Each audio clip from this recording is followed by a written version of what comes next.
Sabemos que nós, povo judeu, vivemos com as porções da semana. Temos 53 porções, 52 Shabat por ano. Então, cada Shabat tem a porção da semana.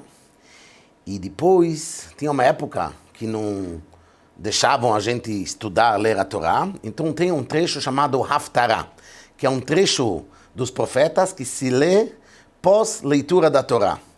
Sempre a leitura da Torá é do mesmo conceito e conteúdo da porção da semana. Já que não dava para ler a Torá, eles liam trechos dos profetas. Isso é no decorrer do ano inteiro. E a gente continua com essa tradição. Nas últimas 10 semanas do ano, então 3, que são nas 3 semanas, nós lemos trechos da Haftarah, desse profeta, não ligado com a porção da semana, e sim chamado Tlata de Puranuta, 3 que falam sobre os castigos, as advertências que o profeta Jeremias falava sobre a destruição do templo. E nas últimas 7 semanas pós-Tisha B'Av, começando no próximo Shabat, é chamado Shiva de Nechemta, o 7 do consolo. Então, o último Shabat, quer dizer, o Shabat que antecede ao Tisha B'Av, é chamado Shabat Chazon, pelo trecho da Haftarah que começa Chazon, visão do profeta Isaías. E o Shabat pós-Tisha B'Av, o primeiro do consolo, é chamado Shabat Nachamu. O Shabat do consolo, porque assim que começa o profeta, Nachamu, Nachamu Ami. Consolo, consolo meu povo. Só que a linguagem é dupla, 2 consolos. A gente sabe que o Talmud nos conta que tinha um rabino chamado Rabi Akiva, conhecido, e ele uma vez estava indo com seu jumento e com seu galo e com uma vela de uma cidade para outra. Isso era todo o tesouro que ele tinha. E ele chegou numa cidade, ele queria entrar, não deixaram ele entrar, ele precisou ficar pernoitando na beira da estrada, não conseguindo entrar na cidade.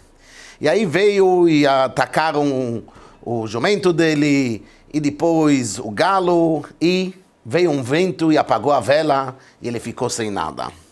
E ele disse, como ele sempre dizia, Kol de Avit Rahmana, tudo que Deus faz, letav avit, é pro bem.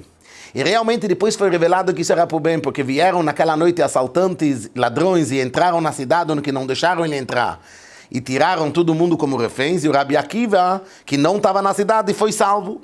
E ainda bem que a vela dele não estava acesa, e também nem o galo para fazer barulho, e assim ninguém não percebeu ele. Então realmente foi revelado que tudo que Deus fez era por bem. Só que ele tinha um mestre chamado Nahum Ish Gamzu. Porque ele é chamado Ish Gamzu, Ish quer dizer o homem, Gamzu, também isto. Porque ele, para tudo que acontecia na vida dele, com muitos sofrimentos que ele tinha, ele sempre falava Gamzu letová, isso também é para o bem. A história que o Talmud nos traz é que uma vez ele foi representando a comunidade judaica para um rei para anular um decreto, e mandaram com ele um tesouro, uma caixa com joias e diamantes e brilhantes para dar para o rei, para tentar anular um decreto. E num dos lugares que ele dormiu, antes de chegar lá na cidade do rei, ele foi dormir e veio uma pessoa e viu o que ele tem no tesouro e acabou tirando de lá todas as joias e colocou areia. E quando o Nahum viu isto, ele falou, Gamzu letová, isso é pro bem. E assim ele chegou no rei e deu presente para o rei. Quando abriram e viram que tem areia, queriam matar ele. Está fazendo gozação, isso que você traz para o rei?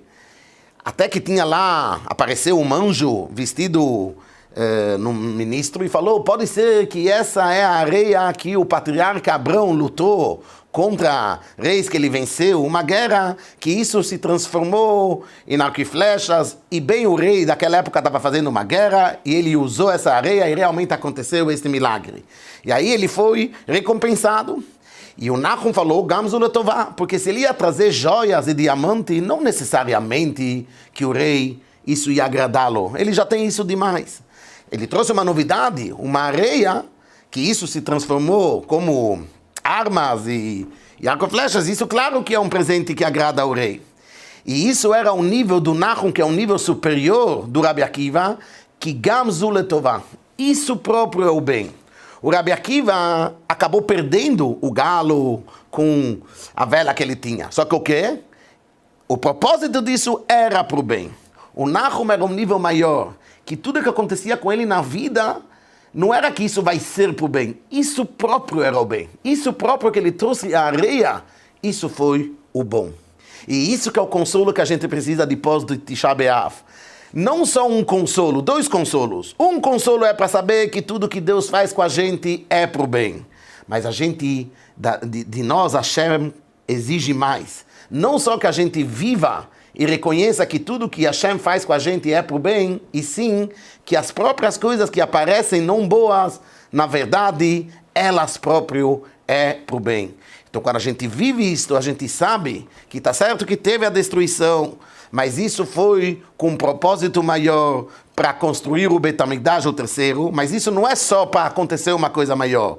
Para acontecer isto, precisa acontecer essa ocultação, essa aparência que parece que Hashem nos abandonou, mas na verdade isso é para o bem, isso próprio é bom, porque isso revela o íntimo contato de um filho com o pai, do povo judeu com Deus, que nós demonstramos que até aqui agora na diáspora estamos desejando e querendo, estamos mantendo a tradição já de milenar de